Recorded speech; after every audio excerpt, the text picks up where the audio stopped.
Hi everyone, this is Cory with Mountains to Sound Home Inspection. I am out in Clay Elm, Washington on the Yakima River. I've got a cool little house here that I'm looking at. I just wanted to show you something looking up towards the attic area and up towards the roof. So one thing you want to do is make sure that any entry points for pests or birds are sealed up. So what we have here is just a small gap in the eaves there.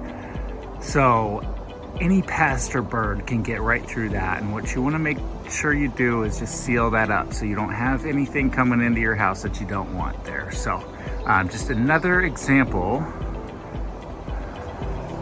of keeping that attic free of pests and free of moisture. Again, this is Cory with Mountains to Sound Home Inspection.